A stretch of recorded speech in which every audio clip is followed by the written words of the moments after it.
Planet Reuse is the first European online platform and network bringing together professionals to connect, learn, and collaborate on the topic of reuse and reusable packaging solutions.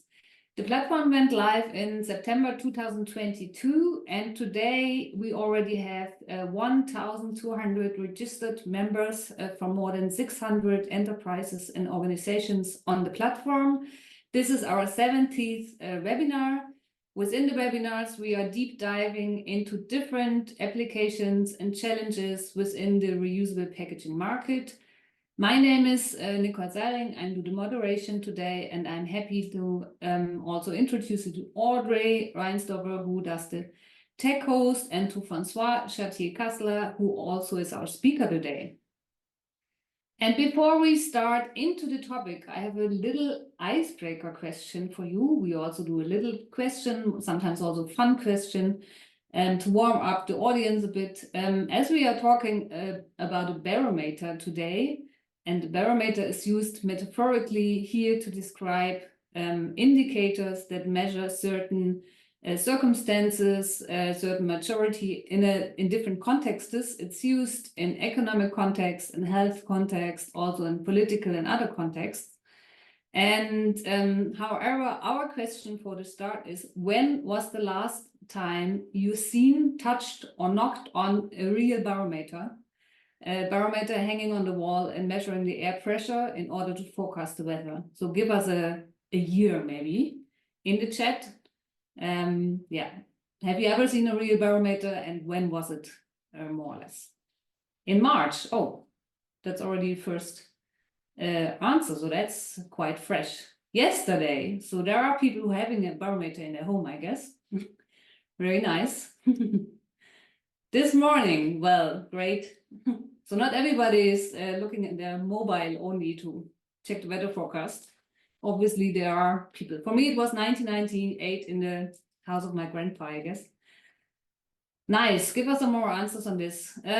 Yes, about the topic today, of course, it's not about measuring air pressure, but measuring the maturity of the reusable packaging market in Europe. And with the part of the packaging and packaging waste regulation, aiming to foster the development of reusable packaging in Europe, it is crucial to understand the current reuse landscape. Yet, the lack of comprehensive data hinders the ability for stakeholders to make informed decisions and develop action plans to address the complexities of reuse initiatives. And that's the reason why InOff Plastic, here today with Francois, is spearheading for the first edition of the Reuse Barometer.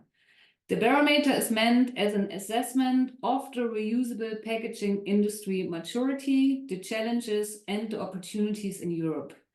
In a collaborative effort with Planet Reuse, with New Era and Zero Waste Europe, the Reuse Barometer provides a comprehensive analysis of the reusable packaging landscape across Europe, focusing on economic, environmental and social impacts. And the barometer will offer insights particular within the takeaway, the retail and the e-commerce sectors. For a start, further sectors will follow. The digital full version will be released within the next days. Francois promised Monday. And if you want to have a hard copy, a digital hard copy of the barometer, please go to the InOff Plastic website, and we will share the link now in the chat, and register, and then you will get a copy of the barometer. Also, before we go into the session, I want to announce further working sessions on this barometer, because it is the plan. This is the first edition, but it is to plan to elaborate more on the barometer for the next editions. It's planned to have it yearly, and we will have a working session on the 6th of June, 11 o'clock for the retail sector, on the 13th of June, 11 o'clock for the e-commerce sector, and at the 20th of June, 11 o'clock at the takeaway sector. And the registration information is going out next week and on LinkedIn and also on our platform. So if you are interested in supporting this Reuse Barometer in its next editions, please come to this working session. We will really work on okay, how can we improve it? How can we further include data, other sectors, and so on? And the working session will also be led by Francois. Okay, but let's introduce to the speaker now. That's Francois Chartier-Kastler, and he is the co-founder and managing director of InOff Plastic.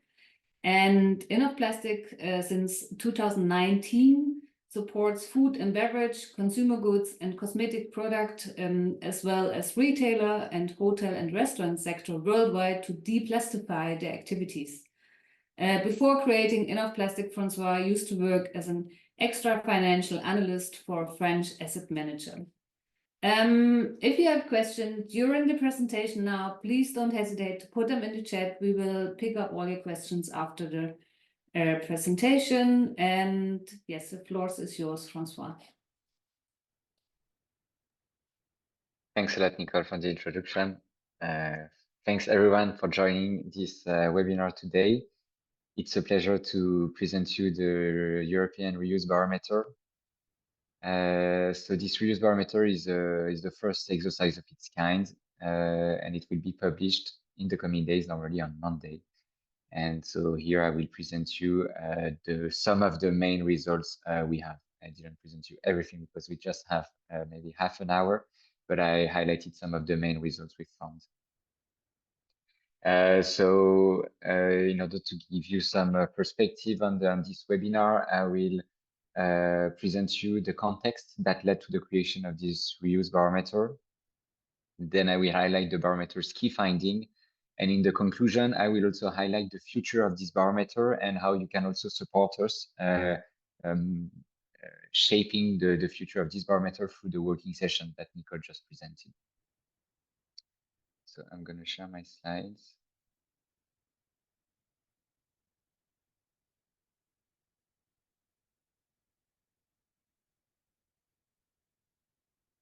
Okay.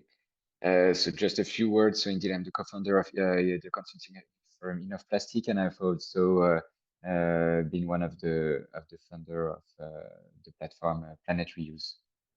So it's a pleasure to have created this project that meets, let's say, the expertise of both InOff Plastic and Planet Reuse. So let's start with the context and the theory of change behind the reuse barometer. So the first question is, why is there a need for a reuse barometer? So all of the studies show that there is an urgent need to accelerate the scaling and widespread adoption of reusable packaging throughout Europe. It's seen as reuse is seen as one of the best tools to tackle plastic pollution, for instance, and single-use packaging pollution in general. But I won't take time to detail into this because most of you here already know a lot about this topic. But if you want to go deeper on this and the context and the why, our report will precisely detail the limits of our current dependence on single-use packaging, and also on the opportunities that are represented by reusable packaging here. So the second question is, who are we targeting to achieve this goal? So the European Barometer aims at supporting all of the stakeholders in their reuse transition. So first, we aim at supporting producers that are willing to make the shift to reusable packaging, but currently lack data to know with which solutions to partner. We also aim at supporting solutions that aim to grow and scale. Policymakers who are shaping regulations around the reuse industry. Also impact investors who are looking to support this industry. And finally, also consumers who are willing to reduce their packaging waste transition and to know how they can enter zero waste journey. So how are we going to do that? The European Reuse Barometer collects and assesses the economic, environmental, and social impact of solutions in Europe. And by being conducted annually, the barometer will reflect the current stage of development of the reusable packaging industry while tracking its growth and informing about its evolution across Europe. And it will also highlight the industry's best practices and key challenges. So finally, what is the outcome? So by bringing these insights to the forefront, the barometer addresses the current data gap in the reusable packaging industry.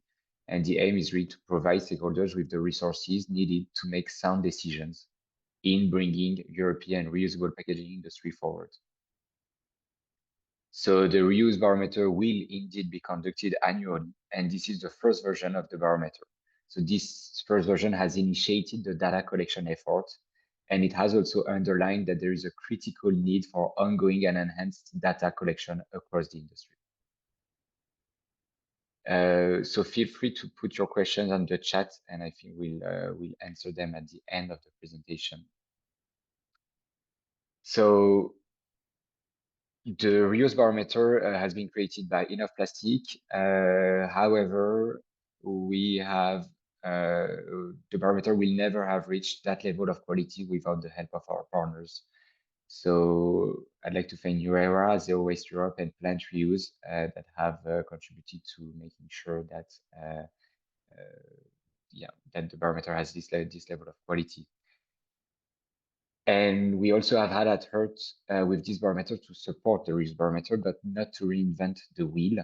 So that's why we have at heart to partner with some of the best organizations working on reuse at this European level to make sure that the work we do capitalizes as much as possible on the tools and knowledge that already exist out there. So in that sense, we have also tried to make sure that we partner with local organizations working on reusable packaging in each European country. So these partners have enabled us to map local solutions and to reach out to them. Here on this slide, you can see a few of those solutions. We have had the support from additional European partners, but given the time frame of the publication of the barometer, they have not had the necessary internal approvals for us to communicate their names in this barometer. So now a few words on our methodology. So what we did is that we sent an online survey to reusable packaging solutions throughout Europe in order to collect their environmental, economic, and social performance data on those performances. And so in addition to the survey, some ad hoc interviews have also been run to collect additional insights from some of those solutions. And it's important to note that in this first edition, we have only targeted reuse solutions and we have excluded refill solutions. So here you can see the quantitative and qualitative indicators that we have monitored.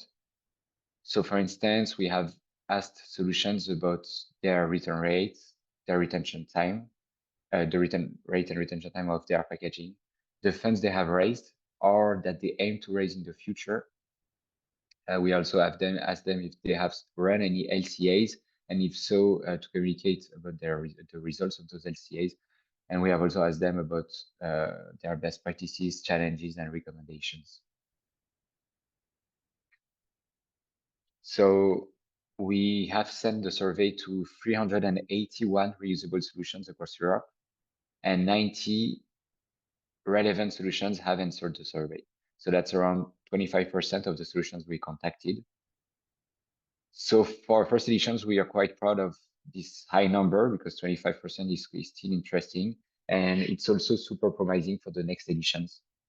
So here you can have an overview of some of our respondents.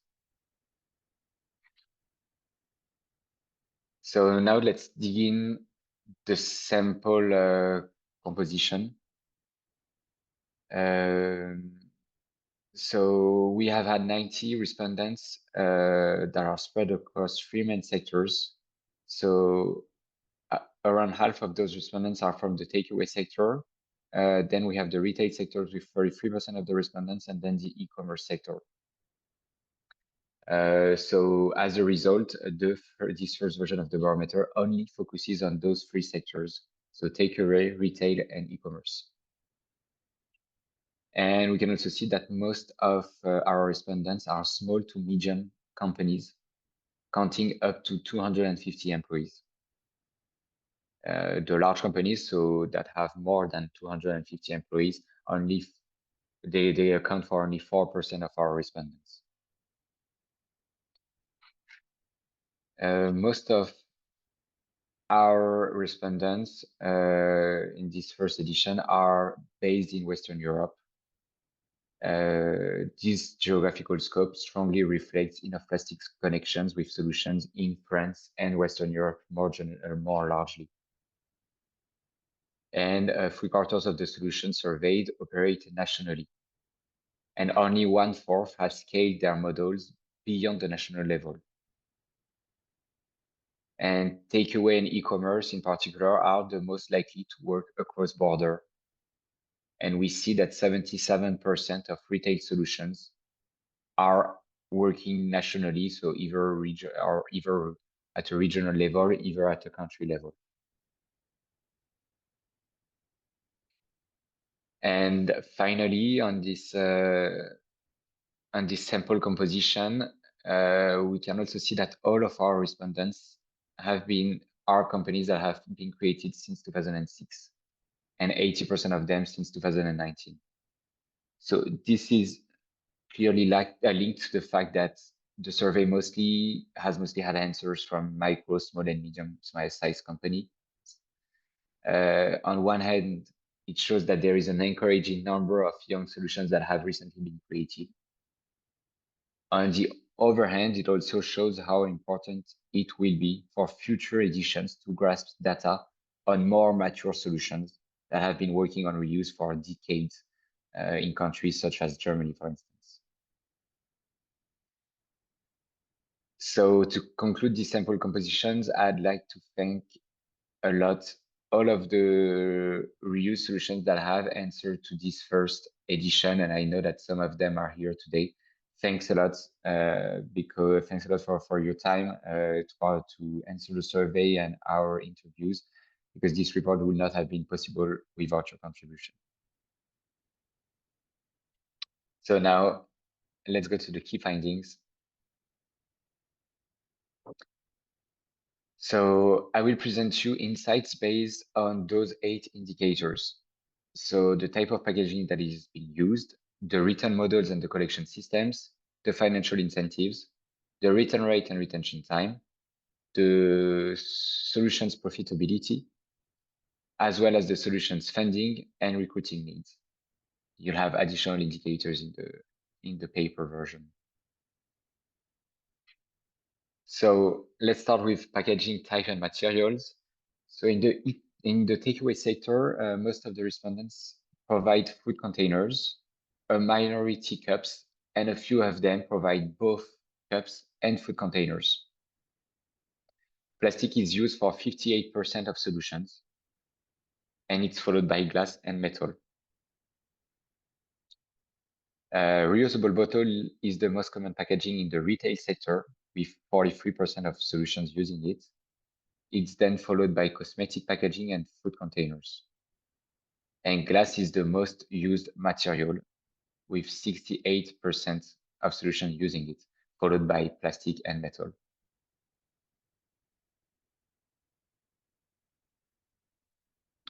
Then in the e-commerce, 78% of packaging is made of plastic. And it's worth noting that in the e-commerce sector, the rest of the solutions use reusable packaging made out of cardboard.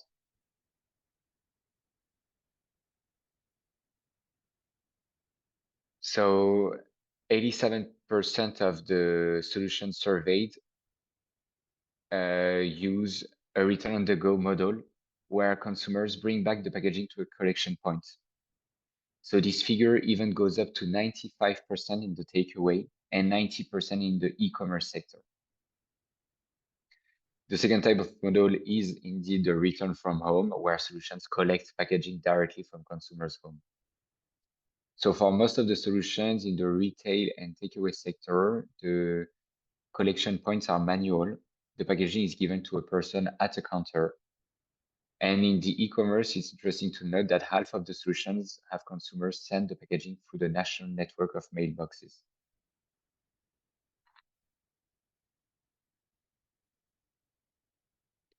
Now, concerning financial incentives, we saw that 83% of solutions use financial incentives. And this figure goes up to 100% in the takeaway sector. So we have differentiated two types of financial incentives. First, the upfront deposit. It's the most widely model set up by solutions because it's the easiest to deploy. So consumers pay a deposit when they purchase the product and they get it back when they return the packaging. So to avoid the consumer pushback generated by this additional fee, there are several solutions in the takeaway sectors that had an upfront deposit and that shifted to a post-pay deposit. So the post-pay deposit it's the second type of financial incentive. It has the advantage of being invisible for consumers because consumers do not pay any additional amount to be served or delivered in a reusable packaging, but they get the deposit debited from their bank account if they don't bring it back, if they don't bring the packaging back in the required time frame. So quite logically, the solutions that use an upfront deposit tend to have lower deposit amounts. So mostly up to €5. While the postpaid deposits usually set up deposit amounts that are higher, so either from 1 to €10, and sometimes even higher from 11 to €20. So in addition to not having consumers to pay an additional fee when they purchase a product, another advantage of the postpaid deposit scheme is that it allows solutions to charge consumers with a higher deposit amount than they would be able to do with an upfront deposit, because consumers purchasing a packaging upfront wouldn't be able to pay up to €10 in deposits. So the postpaid deposit model enables solutions to cover the actual cost of packaging if consumers were to keep it. And it also allows solutions to use a high quality reusable packaging, because if they do so, they can always set up a high deposit scheme. And so they don't have to restrict themselves to a maximum cost of €5 per packaging.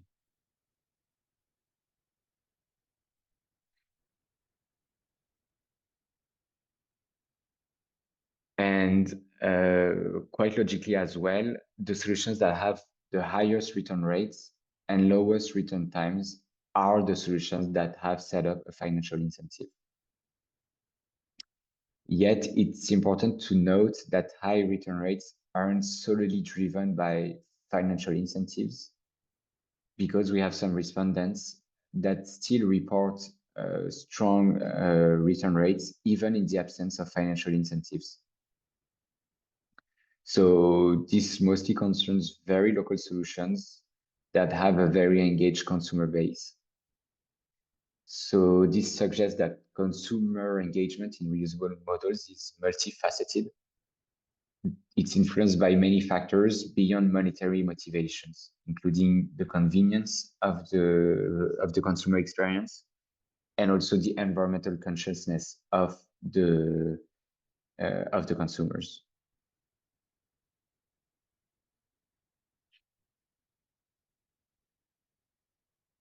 And in particular, we can also see that postpaid deposits are the most efficient models when it comes to reaching the highest return rates and the lowest return times. It's partially explained by the fact that the postpaid deposit schemes tend to be higher than the fees we could have with upfront deposit schemes. But most importantly, we've seen through the interviews we've had with solutions that postpaid deposits are super effective because they enable solutions to notify consumers several times that they should hand back the packaging before being charged. And this is not possible with the upfront deposit model.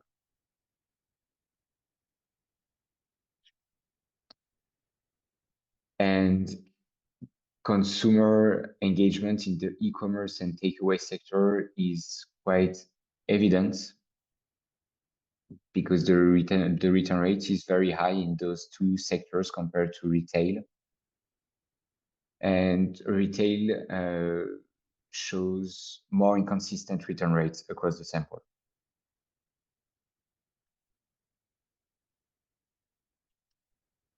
And when it comes to retention time, different sectors, it's interesting to note that 82% of the solutions have a retention time of 1 month or less. It's also interesting to highlight that takeaways retention time, it's lower than 2 weeks for 96% of the solutions. It's also linked to the fact that we've seen that 100% of the takeaway solutions have financial incentives. So there is more motivations for consumers in the takeaway sector to bring back the packaging. But yet those figures more than lower than 2 weeks for 96% of the solutions is very high in the takeaway sector. So to conclude on return rates and retention times, it's interesting to repeat that most of those solutions use return on the go models. So these models require an effort from consumers because they have to bring back the packaging to a collection point. Some solutions also ask consumers to put packaging into a mail and into the mailbox. So there is a real effort from consumers. However, despite this effort, those high return rates and low retention time that we have seen indicate a promising trend toward the widespread adoption of reusable packaging, because consumers using reusable packaging seem to be very engaged and seem to follow the rules to make sure that the solutions can run smoothly.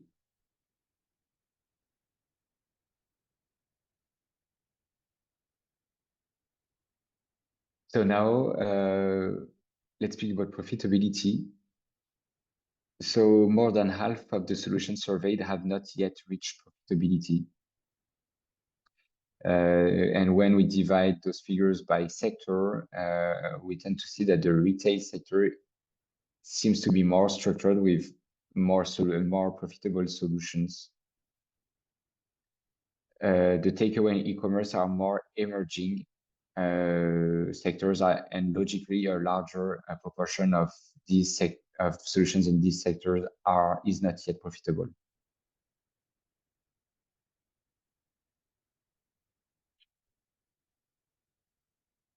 And now speaking about funding, 70% of the solutions surveyed in the barometer have already raised or planned to raise funds by 2025. The average amount of funds raised to date is between 3 to 5 million euros. And 20% of the solutions have raised or plan to raise more than 10 million euros.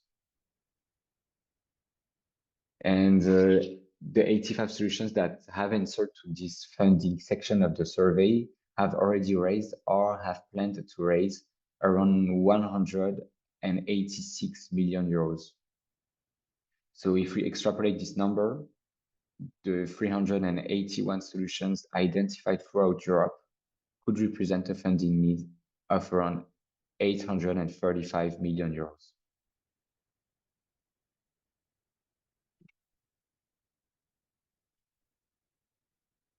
And now speaking about volumes of single-use packaging avoided, most of the solutions we have surveyed indeed are of relatively small size because they are young and most of them are starting their activity.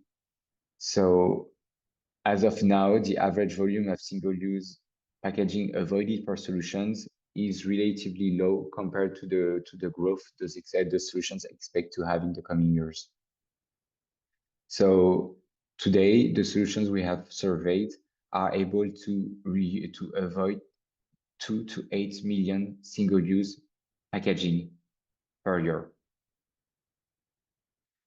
And this figure is forecasted to increase a lot in the coming years. It will be, for instance, around 13 million single-use packaging avoided per solution in 2020. So across the barometer scope, the total number of single-use packaging avoided in 2022 reached 59 million items. And this figure could reach 813 million in 2025. And if we go to 2030, even though it's in a long time, those solutions expect to avoid 6.6 billion single-use packaging. So those figures are interesting. It's a first draft and it's the first exercise to bring figures on volume at a European scale. The only thing is that the figures for 2025 and 2030 that I communicated and are here on the slides are highly hypothetical projections that are based on estimations made by the solutions themselves. So due to the inherent uncertainty in predicting the future, these numbers should be may potentially vary considerably from reality. And to take a bit of perspective, it's also interesting to note that these figures, especially the 6.6 billion that is expected to be reached in 2030, might be relatively small compared to the number of single-use packaging that are avoided in more mature sectors, such as reusable secondary and tertiary packaging, or for instance, like glass and cakes that are used in the HoReCa sectors. For instance, we have the figures from the cooperative of the German mineral water companies, GDB, and they indicate that every year it's able to avoid the use of 6 billion single-use glass bottles. So we see that the 90 solutions that we have surveyed expect to be able to avoid the same amount of packaging that is currently avoided by very mature solutions such as GDB today.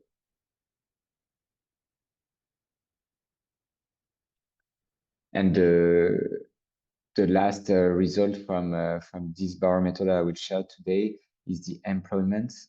So 37% of the surveyed solutions anticipate hiring between 1 to 5 employees by 2025, and 60% plan to hire more than 6 people.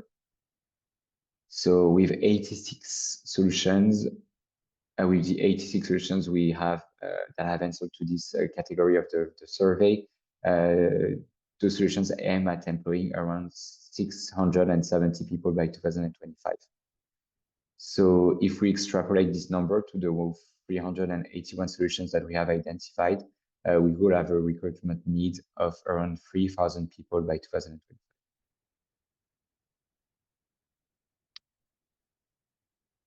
So now let's go to the conclusions. So the first barometer, this first version of the barometer has highlighted several positive insights. The first insight is the fact that the European reuse industry is very vivid. We have seen that there is a there are a lot of new solutions that have been launched in the past years in the 3 sectors that we have studied. So that's really promising. We have also noted that the industry is growing. Nearly all of the companies plan to hire new employees in the coming months and plan to strongly grow the volumes they are able to use. We have also noted that consumers that are already interacting with reusable packaging solutions are very engaged.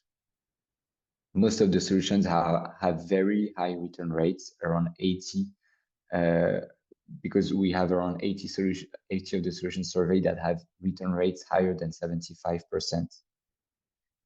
And it's even more positive when we take into account that most of the solutions we have surveyed have return on the go models that require an action and an effort from consumers. And we have also shown, this will be the last positive insight, that solutions are adapting their model to make the user experience most convenient. We have more detail. I didn't really speak about it in this presentation. We have more detail about it in the digital version of the barometer. But what we've seen is that the solutions are actively working to make reuse systems accessible to all, regardless of the age or digital appetence of the consumers. So the aim is really to make the user experience as convenient as possible. And we have the feedback from some solutions that even argue that prioritizing convenience and affordability is one of the keys to make solutions compete with single-use alternatives.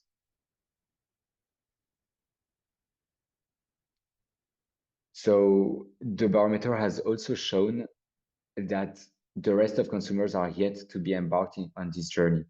So governments should push consumers to adopt reusable packaging.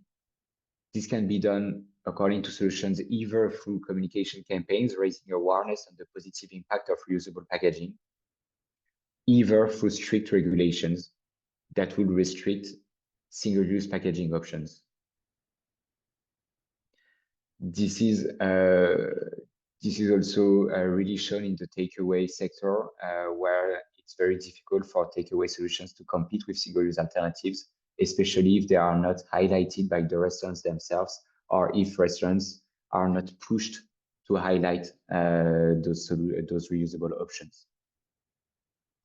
And the last point is the fact that ambitious legislation should also force the public and the private organizations to prioritize prevention, reuse, and responsible resource use. Because we have seen that there are many solutions emerging on the topic, but some of them complain that they are lacking support from the private and public sector. That the private and public sector is mostly watching the solutions for now, but they hardly work together. So this could be pushed by legislations. And finally, to reduce transition costs impeded by the shift from single-use to reusable packaging, it has also been noted that reuse stakeholders, that can be businesses, public organizations, cities, municipalities, NGOs, should align forces and work together to set up packaging pools and infrastructures that can maximize efficiencies and economies of scale. And this is one of the most efficient way to make reusable packaging compete with single-use packaging. So now about the next steps of this reuse barometer. So as this paper aims at being a blueprint for future editions and to make sure that the reuse barometer improves every year and is always more complete. We have identified seven steps on which we can continue working. I will detail now 3 of them so that we can also have time for some questions at the end. So one of the so I will detail the first 3 next steps. So first, geographical scope. We have seen that this version of the barometer mostly focuses on solutions in Western Europe. In further edition, the barometer will put a stronger emphasis on solutions based in Eastern and Central Europe. We really aim at having a more balanced representation of all European countries in the barometer.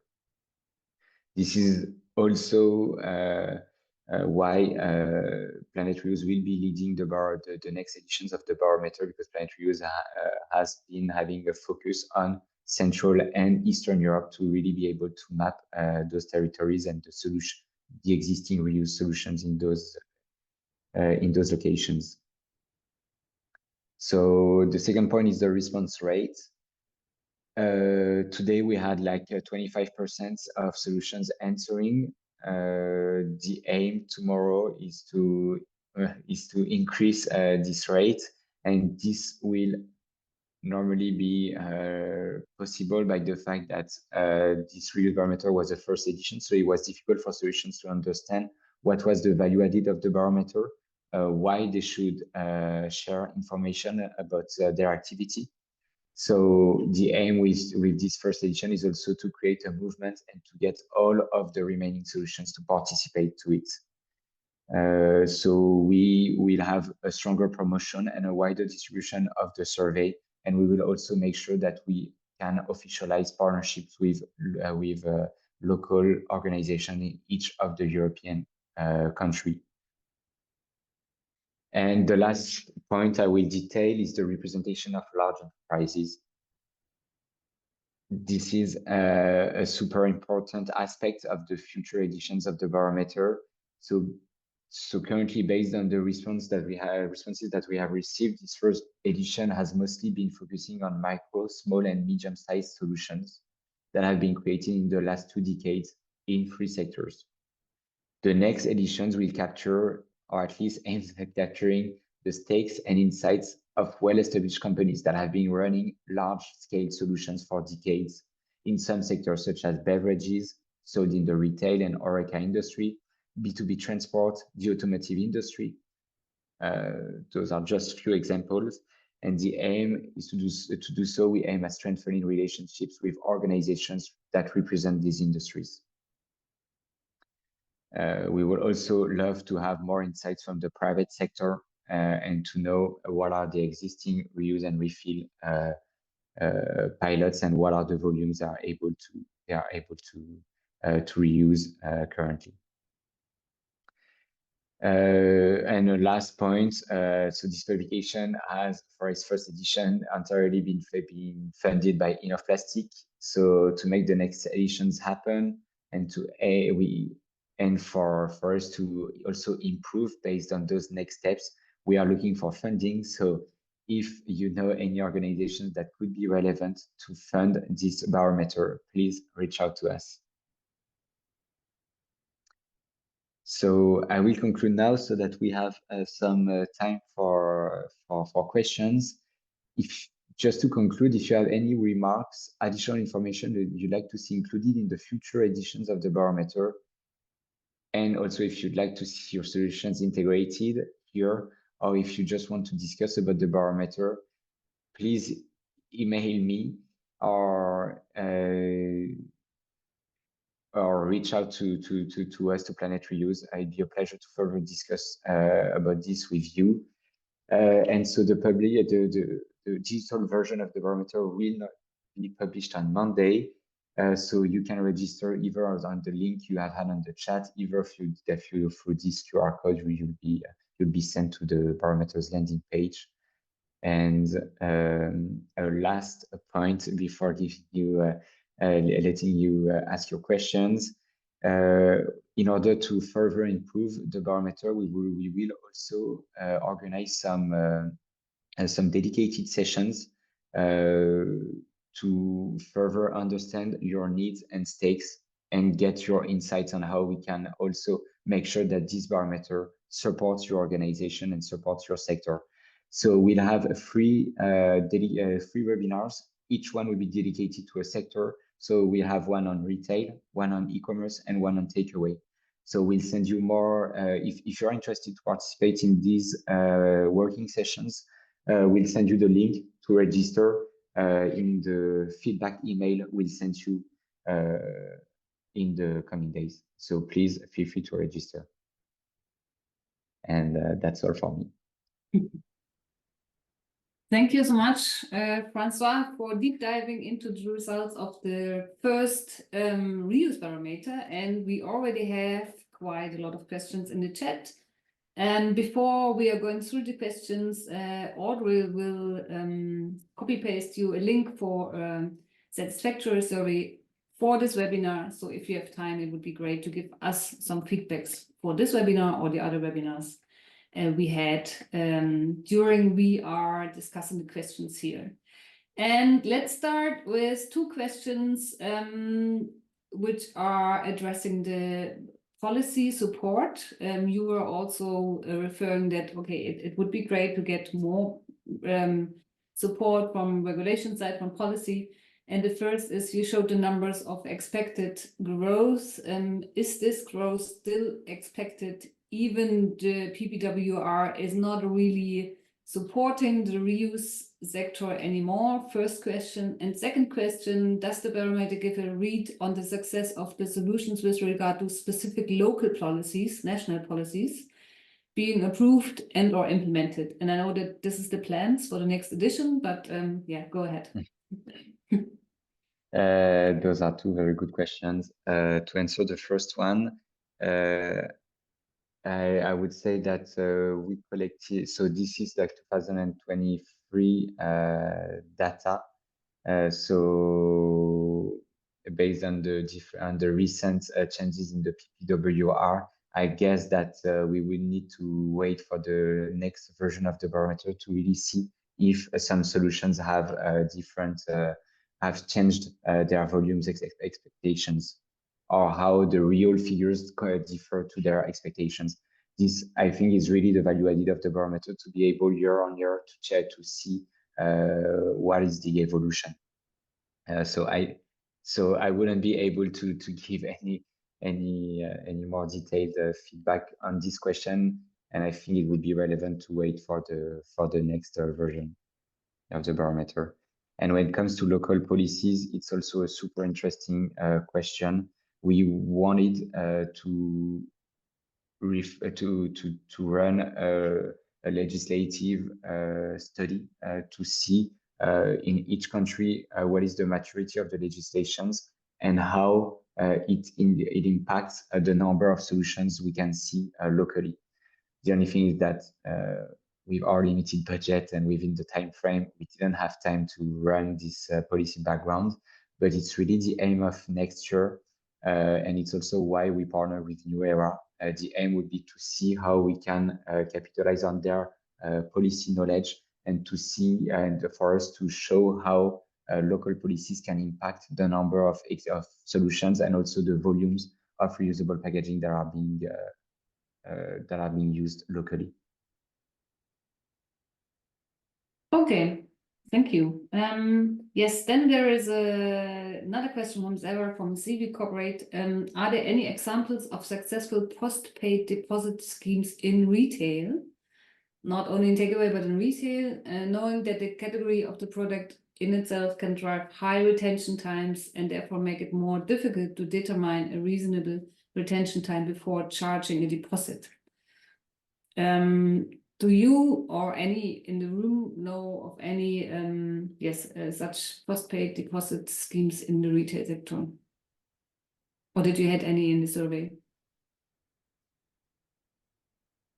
I'm checking on my slides, but I think I didn't detail it in the slides. I know that we speak about it in more detail in the report. But I would have liked to give you the figure, like the part of postpaid and upfront in the retail sector, but I don't have it in mind. I would need to check the report, or otherwise I invite you to do it on Monday. But from what we saw, normally there is just a few to none solutions using upfront, using postpaid deposits in the retail sector. And part of what we saw is that part of the answers we had were that it would also require some changes for the consumer, from the consumer experience, knowing that some additional data would need to be captured, or some apps would need to be used, and it's not the way it's done for now at retail stores. But we have detailed this a bit more in the survey and in the report, and I invite you to check this category specifically. Okay, perfect. Then next question from Ervan from the University of Vaasa in Finland. Have you then done comparison exercise to translate those 800 million single-use plastic which are replaced by reusable packaging into CO2 emissions avoided? Is that calculation done, or is it planned to do, or would it make sense to do it? Yes. I must admit, not yet. We have not worked on it, but it's I think indeed, in order to highlight the results in a more, let's say, visible way, it could be super interesting to translate this into CO2. And if at the university you are already working on it, it would be a pleasure to collaborate on this part for the future versions. Yeah, perfect. Probably difficult calculation to do for the different sectors, but yes, very interesting. Hold on. Next question from Sarah Planchard. Is it a concern regarding the hygiene that retention rate in takeaway can be up to 2 weeks for 1/3 of the cases you showed in your numbers? And how could retention rate be improved in the time where the packages is returned shortened, so that there's no concerns about hygiene? I mean, that's probably a bit different question now, because it's about hygiene, and yes, but did you get any responses on this maybe in your survey? No, I must admit that we didn't have any concerns, or no one really spoke about this topic. And in the retail, for instance, the retention time will be even higher for products that can also be sometimes wet. So I don't know, the issue was not raised, but it can be an interesting question also to ask for the next editions, to know is there also some challenges to reduce this retention time in order to avoid any hygiene issues. But no, for now I have no insights on this. Yeah, we did have webinars on hygiene issues already, and already the question several times. It's one of the main questions in the takeaway sector, but there are also solutions, I guess, in the cleaning sector, where they can handle this. At least when it's cleaned in centralized cleaning stations. Yes, I think we have time for another 2 or 3 questions. Is there a plan to run a legislative study? Yeah, we had that question already. Then hold on. Are there any cities who are setting up standardized containers for takeaway and convenient drop-off points, for example, in train station, in food courts, and so on? So where people are running in and out a lot, and making it as convenient to drop off the containers. Yes. So what is the question? The question is, are there any cities? Are there any cities, municipalities who are going into this issue of common collection points? I know that there are some pilot projects in Germany at the moment for this, where they exactly do this, have drop-off points in whatever, in streets, in train stations, and so on. So where the people go a lot in of out. We had 5 pilot projects at the moment in Germany, and there is a little study, a mini study about this. And I know that it's quite difficult still to implement this. Also because then you need cross digital solutions to bring back different kind of boxes, for example, from different solutions, bring back in one central point and collect, sort them again, and so on. But maybe you had also some information within your survey about this. No, we have some details in those 3 sectors. We have more details about the collection systems, but but we have not mapped particular cities working on this. But I know that Zero Waste Europe is also working on this. So if relevant, we could also see if something like this could be integrated in the next report, because we also hear a lot that indeed collection depends a lot on reuse depends a lot on the collection systems available. It's why we wanted to focus on it in this report. But indeed, it would be nice to also map the availabilities of those RVMs, for instance, in particular countries or cities. So yeah. And there are also two answers in the chat. There is one testing area in Aarhus in Denmark and another one in the Netherlands in Rotterdam. And in Germany, there is in Hamburg, one in Munich, one in Berlin, so the big cities, and one in the region of northwest of Germany. So that's the pilot studies here. Yes. Hold on.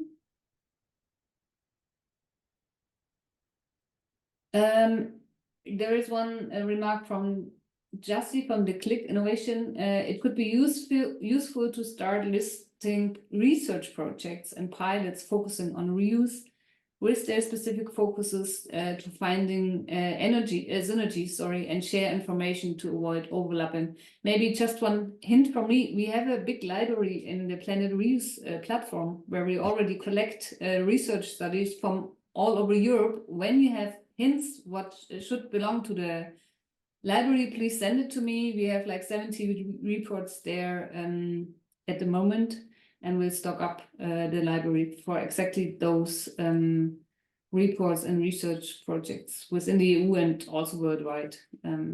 Yes. Okay, and maybe one last question or hint. It's again from Erwan from Vasa. Topics dive in for future editions, the use of digitalization as an enabler for the scale of solutions. So that's a hint for the next edition to go more in digital solution. I mean, you covered it a bit, I guess. Yeah. Yes, in the report, you'll find some. We highlighted some case studies on digitalization, so on how some solutions are able to work on digitalizations. Some of them have launched, and we concerning postpaid. One of the issues that has been raised by some of the solutions is the fact that it can be very tough for consumers to download an app and to use the app in order to to reuse the packaging. So it's interesting we have highlighted some case studies of solutions that have been able to launch upfront deposit models without any app. So the aim there is really to avoid any technology or at least anything required by the consumers. So yes, so well noted to also like deep dive a bit more on this digitalization aspect. But there is more info in the digital paper version. Thank you very much. And one last hint, it would be also interesting to include solution providers such as pickup service, cleaning service, detergent companies, and so on. So that's a bit wider context of reusable packaging. Yes, so that's just as a hint for the next edition. Yes, it's what we like. We have one of the aim of the Reuse Barometer is also to like support the identification of all of the actors. So we have started working on it, but it was not ready for this first version because it's a lot of work to know exactly, because some of the solutions do tracking, but they also do cleaning. Some do cleaning and transportation. Some just do transportation. So it's super easy to put everything in boxes. So we have not dig into this for this first barometer. It was too much.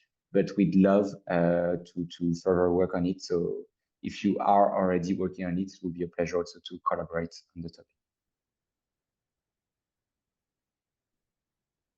Thank you so much. We are at the end of our webinar. Thank you so much for the insight. Yeah, we think it's a very great first edition, a very great first document providing an overview, and we are all keen on working on it. And if you are also keen on supporting and working further on the barometer, please come to the working session, address your things to Francois at Planet Reuse, and support the next edition of the barometer by answering to the survey, by providing your address that you are interested in the survey, and all other insights, and maybe also by funding. Great. Thank you so much. Thanks for your participation and your questions. And yes, see you next time in the webinar, and next time maybe in the working session on 6th of June. Thank you.